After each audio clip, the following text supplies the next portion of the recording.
Hello YouTube, my name is Isabella and welcome back to my channel, Stubbornly Bookish.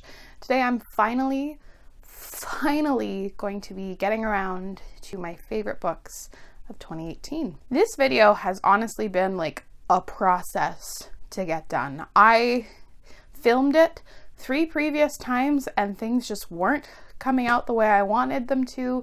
Either I couldn't like physically speak properly, or the framing was really off that I didn't notice until it was time to edit it. So it's been a little stressful and a bit upsetting because like it's the middle of February now and I didn't know if I should still make this video, which is dumb because I know there's no time limits, but I still want to make this video, so I'm still going to post it. And to kind of make up for not posting this on time, and also because I forgot to do this before, I'm actually doing a giveaway as well. More details will be at the end of this video. I was supposed to do one in December, but I just forgot. I read 65 books in 2018. I've narrowed down my list to a top 10.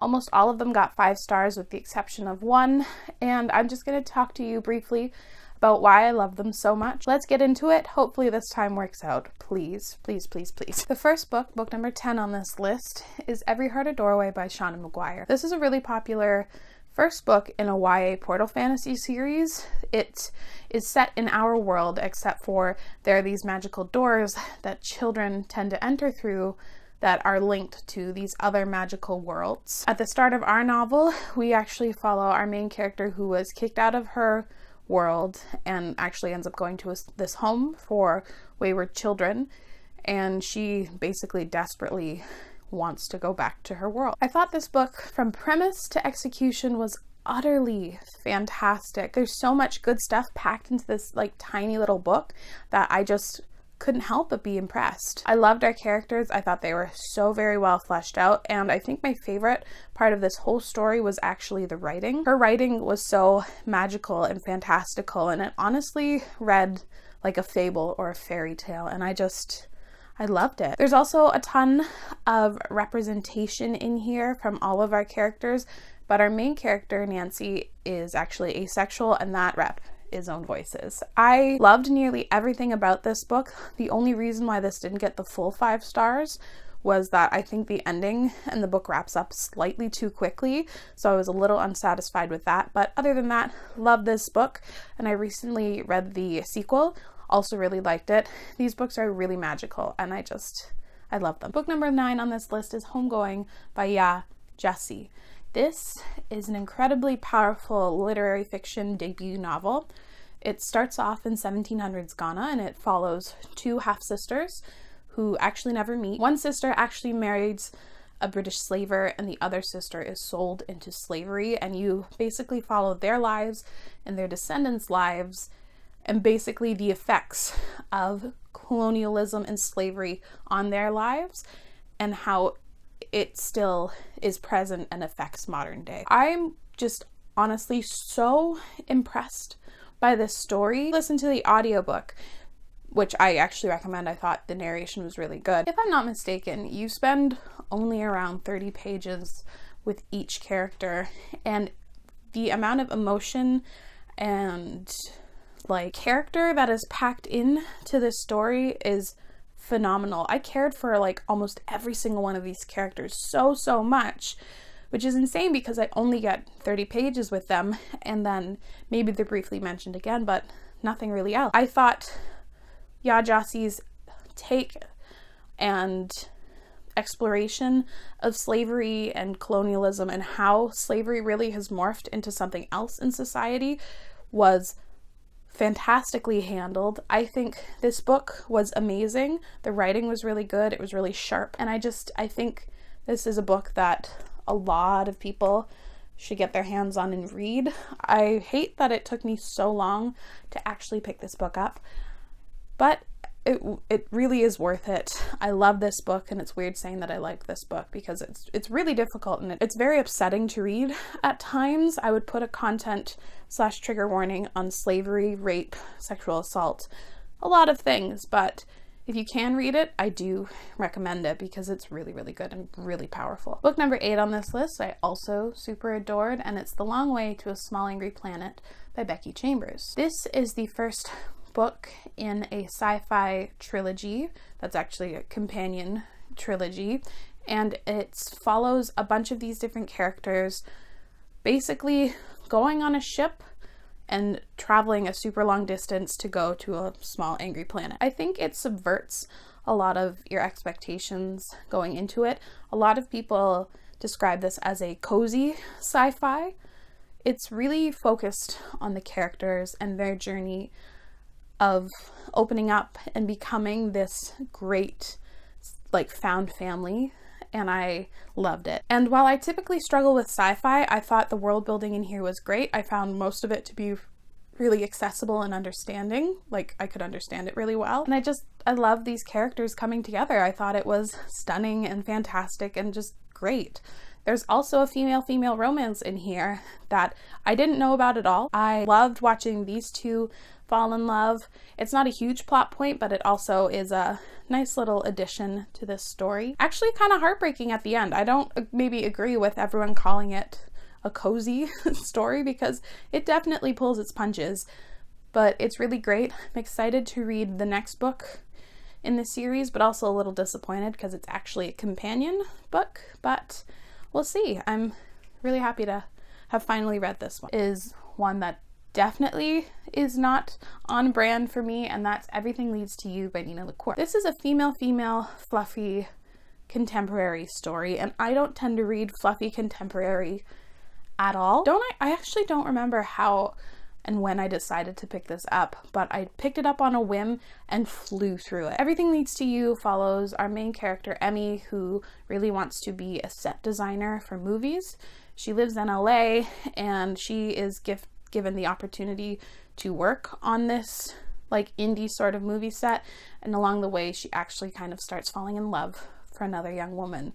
And this book like really hit me in the feels and the heart. I really adored this story. I think one of the other reasons why I love this story so much, other than like the lovely romance, was that although it is a fluffy story and it is happy, it's also not told like with rose-colored glasses on. Everything isn't peachy keen and perfect all the time. There's exploration of poverty and what it's like to not have money. It's written with a maturity, and it's not just like utter fluff. I also loved the setting and the writing in here. I thought this book was incredibly atmospheric. It honestly went by in my head as if I was watching a movie. I really would love to see this book adapted. I think it would be wonderful. I can't wait to read more of Nina LaCour. I think she's very talented, and yeah, this one was really good. So book number 6 on this list is a lot more up my alley and up my street, and it's Station 11 by Emily St. John Mandel. This is a post-apocalyptic story that follows this theater troupe that goes from little village to village putting on and performing Shakespeare plays. I think this book is super unique and was utterly captivating. When you hear the title of post-apocalyptic, you think that it's a survival story and it's just about like soldiering on when the world has ended, but it's really not about that at all. Obviously you watch these characters surviving, but it's really just a story about like the interconnectedness of humanity and how one person's actions can utterly shift the course of another person's life. And it was so fascinating, and I think all of the reveals were really well timed, and just the way that everything kind of all came together was genius. I thought the atmosphere in this book was stunning. I also listened to this on audio, and I was like utterly transfixed and transported into this story. I thought it was phenomenal. I also really liked how this so very easily could have been a really depressing and bleak story, and while I love myself bleak and depressing shit, it wasn't. It was really infused with some hope and optimism for the future and for humanity, and I thought that was really refreshing. Highly recommend this book. This one is really, really unique. Love it. So if you don't like hopeful and optimistic stuff, boy, do I have a depressing and bleak story for you. And that's Parable of the Sower by Octavia E. Butler. This is an apocalyptic dystopian type story. I believe it was written in the late 90s, but it's set like 25 years in the future. And in the story, basically all of these natural disasters keep happening and the world kind of starts to crumble because of it. At the beginning of the book, we follow a young girl named Lauren who lives in this gated community. She basically just witnesses the destruction of humanity from her safer community, all the while knowing that this safety cannot last and that eventually she's going to have to go out into the world and try and survive. This book was incredibly horrifying and disturbing, but really poignant and powerful. I don't know how Octavia E. Butler did it. She was so astute. Some of the things that she predicts in this story, you can see the parallels to our world and the state of the United States. It's honestly frightening. There's literally a president in this story that says that he's going to make America great again. This book was terrifying.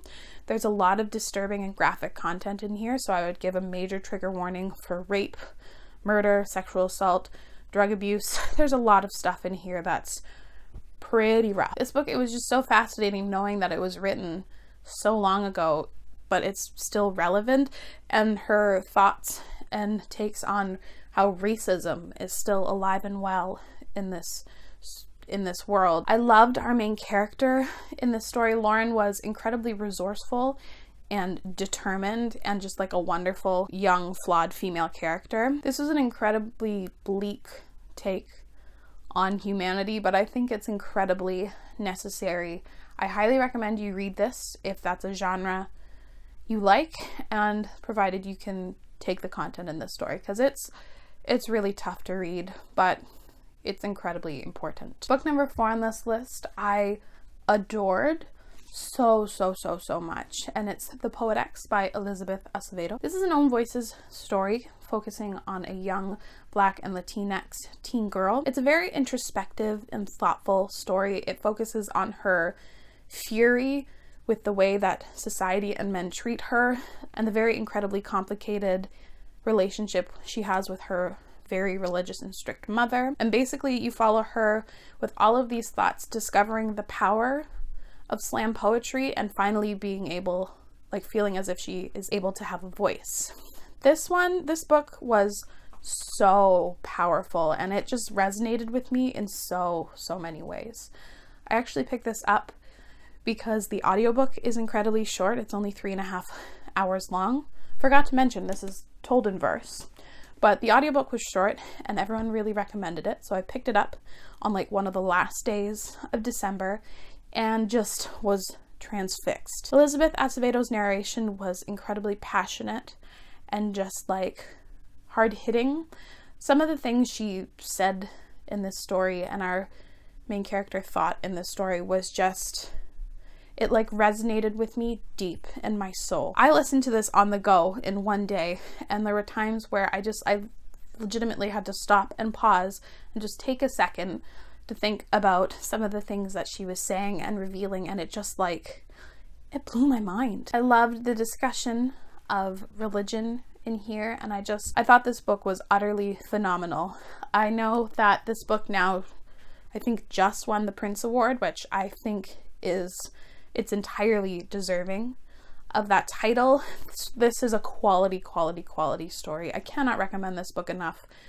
I'm not typically the type to ever want to annotate and write in my books, but I cannot wait for the day that I decide to reread this book with the print book and actually just write and underline, and oh, I can't wait for that day because there's so much good in this story. Okay, now we're getting to the top 3.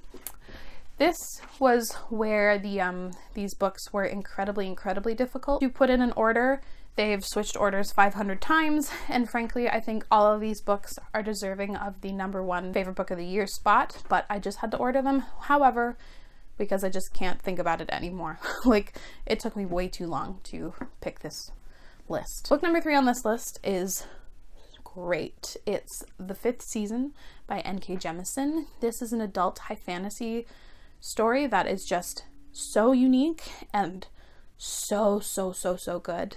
It is basically set in this world where the citizens are continuously experiencing natural disasters. The world is constantly ending, and they are living in a state of preparedness their whole lives.